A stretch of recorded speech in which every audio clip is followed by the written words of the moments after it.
Hello everyone, আপনারা সবাই কেমন আছেন? আমি অনেক ভালো আছি। আজকে বাইরে অনেক বৃষ্টি হচ্ছে, তাই ভাবলাম একটু খিচুড়ি বানিয়ে নিই।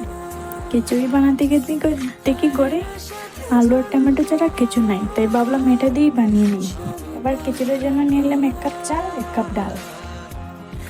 ডাল আর চালগুলো ভালো করে মিক্স করে ধুয়ে পরিষ্কার করে রেখে দিলাম। এবার কুকার বসিয়ে অনেকটা পরিমাণ তেল দিয়ে দিলাম।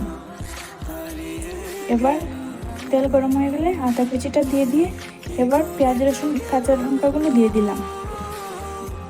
কাঁচা লঙ্কা আর পেঁয়াজ অনেকটা টাইম ধরে ভেজে নিলাম। এবার আলুগুলো ভেজে নিলাম। আলুগুলো অনেকটা টাইম ধরে ভেজে এবার চাল আর ডালগুলো দিয়ে অনেকটা টাইম নাড়াচাড়া করে ভাজবো। তারপরে টমেটোগুলো দিয়ে আবার অনেক সময় ভেজে নেব।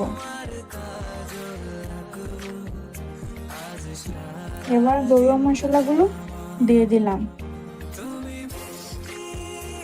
গরুয়া মশলাগুলো দিয়ে একটু নাড়াচাড়া করে নিয়ে নিলাম।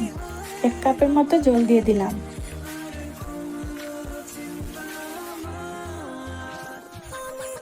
স্বাদ অনুযায়ী লবণ দিয়ে দিলাম।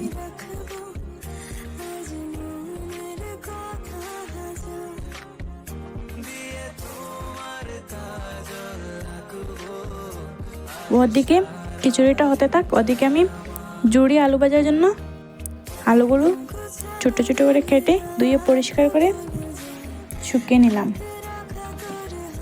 এবার অনেক পরিমাণ তেল দিয়ে আলুগুলো ঢেলে দিলাম। অনেকটা টাইম ধরে এটাকে ভেজে নিব।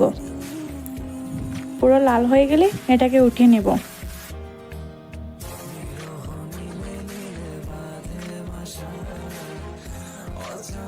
এবার আর শুকনো লঙ্কাগুলো ভেজে নিলাম।